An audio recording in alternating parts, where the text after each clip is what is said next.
The train I'm on is going to hell.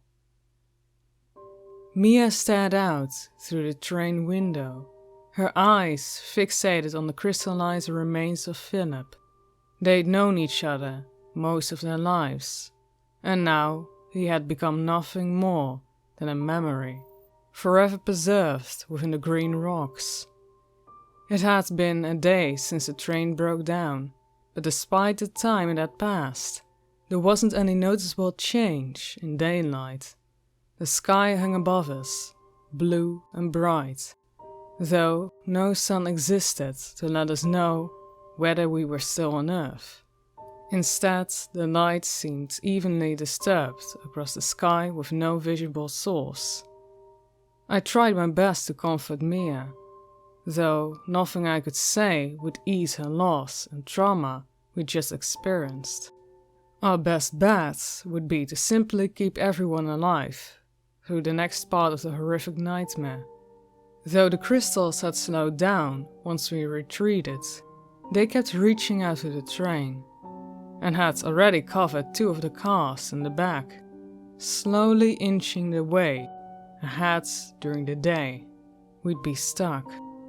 They seemed to react to touch, spreading faster with any interaction between us and the environment outside the train. While trapped in the morbidly beautiful landscape, John had taken it upon himself to find a way into the locomotive.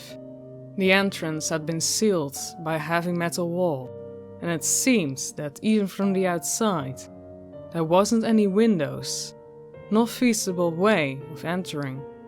It was simply a block of iron that had effortlessly dragged us through 2 dimensions, broken down only to cause us pain. John, as fit as he was, had turned into a spitting image of death itself, both from the exhaustion and the infection spreading through his wounded leg. Pearls of sweat formed on his forehead as he looked for different tools to smash his way through the wall, a noble but futile effort. "John, you need to get some rest," I demanded carefully as I noticed him on the brink of collapse. I didn't dare to say too much against him, both from fear of pissing him off, and because he stood our best chance of escape. "No, I'm fine," he shouted back as he popped a couple of pills, a mixture between antibiotics and painkillers. He leaned against the wall, looking out through the window at the ever-grown crystals outside. "There's no time to stop. If you don't do anything, we'll be dead in a matter of days." "I know, John, but we can work without you for a couple of hours. You have to take care of yourself. Just leave me alone. I need to think. There has to be a way inside. I know it," he said as he shoved his way past me, off to search for more tools. The train had turned quiet, illuminated by the bright light of the sunless sky above. The air felt heavy and was filled with the stench of the dead surveyors, but it was still preferable to the threat of the sentinels. And in addition, it was now an easy task to search for both supplies and any equipment we could use to aid us in our escape attempts. Another day passed in the field of crystals, and Mia still hadn't spoken a word, apart from checking on John's bandaged wounds and instructing him to keep taking the antibiotics.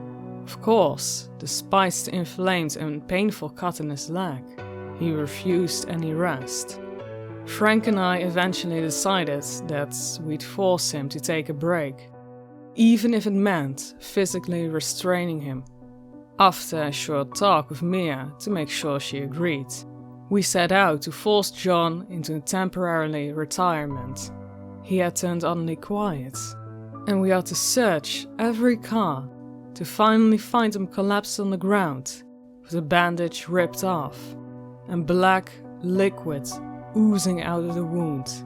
Before we could even call Mia in to help, the train jolted into movement, quickly coming to a stop as the black cars had fused together to crystals. "The train! It's working again!" Frank yelled excitedly, before realizing we weren't actually moving. We looked at each other in sudden realization and shouted simultaneously, "The cars! We have to disconnect them," Frank suggested. "You do that. I'm going to stay with John. Tell Mia we need her quickly," I said as Frank started running to the back of the train. I sat down and shook John in an attempt at waking him up, and while he didn't respond, at least he was breathing. I glanced at the black liquid tickling down his neck, forming a puddle on the floor. Not daring to touch it, whatever it was, it didn't look anything like the yellow pus I expected from an infection. Mia came running to my aid, quickly checking his pulse and breathing. "He's burning up," Mia said. Suddenly the train broke loose, and we started moving away from the green fields of the infectious crystals. Frank joined us with as many supplies as he could carry from the back cars, trying not to leave food or medication behind. "I can't believe we're moving again," Frank said gleefully as he returned to us, showing little concern for John's state. Near the front of the train there was a sleeping car, which we cleaned out and put John to rest. Moving the mountain of Maine was a tough challenge on its own, but it was nothing next to the challenge of keeping him alive through sepsis.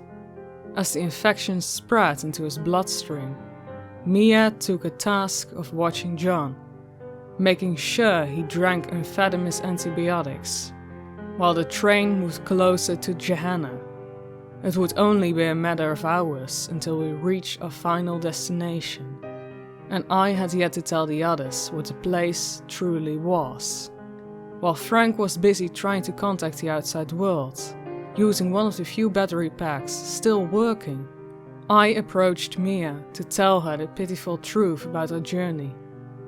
I sat down and glimpsed out of the window, watching the landscape change as we quickly passed by. The infinite green fields that had taken Philip started to give way to solid rock, grey and continuous, with scanty cracks breaking its perfect surface, tall structures extending from some of the cracks, looking like red tree stumps, covered in veins and arteries, pulsating and twitching in response to our passing. At the top, they broke up into bubbles, filled with swishing black goo, similar to what had oozed from John's wound. Red forests, reeking of rotten flesh, growing in density as we kept moving closer to a literal hell. Every now and then, creatures would emerge from the densest parts of the structures, bizarre beings, vaguely resembling horses, with long bodies and impossibly thin legs, stretching at least 15 feet tall, and eyes that were pitch black, sunken things, far too large for their heads. About dozens of them had gotten an inkling to our presence, and galloped elegantly along our moving train, keeping up the pace. "Mia, I have to tell you something," I said carefully. She didn't respond. She just kept staring at the creatures that were following us.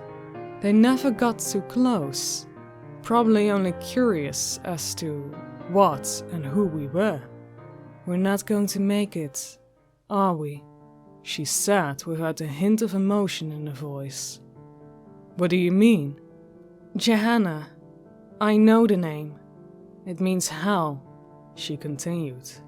The red forest outside kept getting denser, forcing the creatures to break off, and as the trees grew taller, the sky darkened. "I'm sorry. I should have told you earlier. I didn't want us to give up," she said. I kept my mouth shut.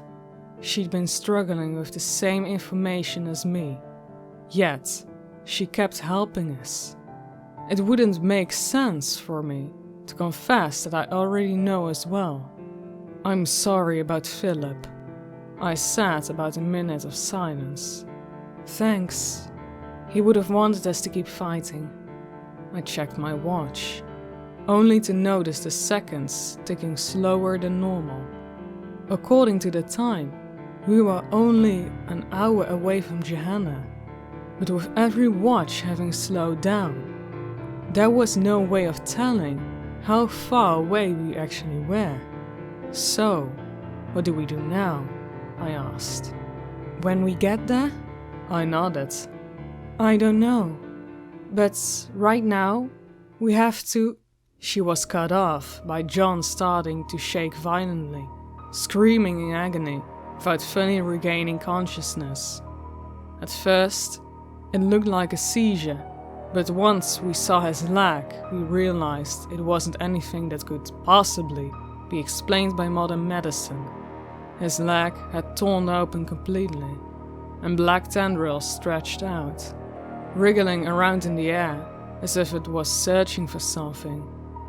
The obsidian black appendages looked exactly like the flesh of the sentinels, and it immediately dawned on the both of us that the sentinel had deliberately let John alive after spreading itself within him. We both screamed in shock, unable to decide whether to leave John behind or flee, or to stay and try to save him.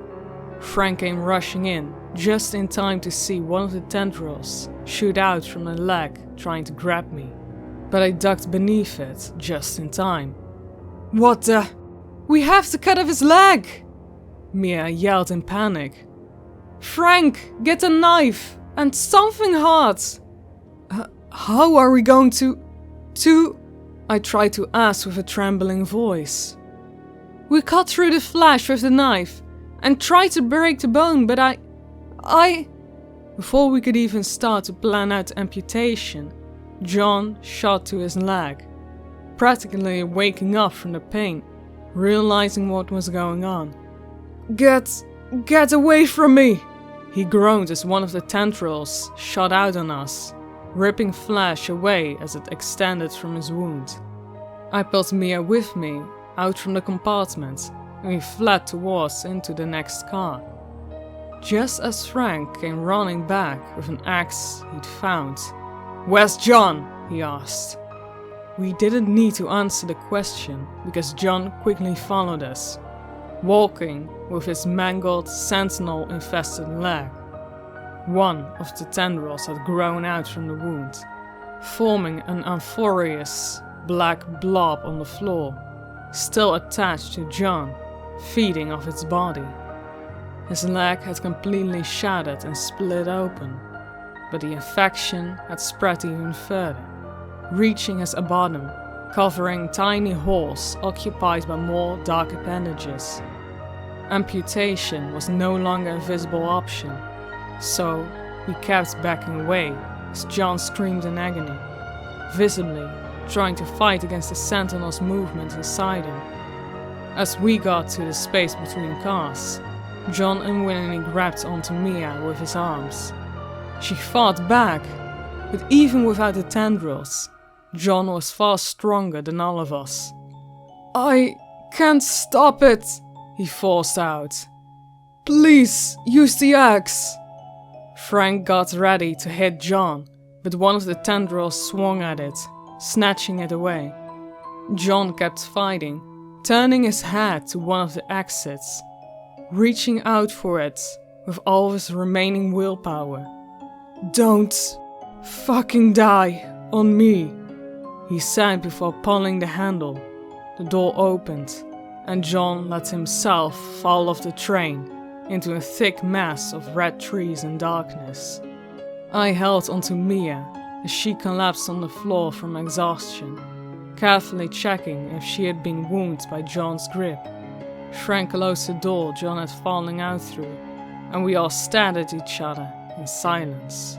John had died to protect us from himself, and with that, An immense feeling of loneliness overwhelmed me. Our best chance of survival was gone, and our next stop will be hell itself.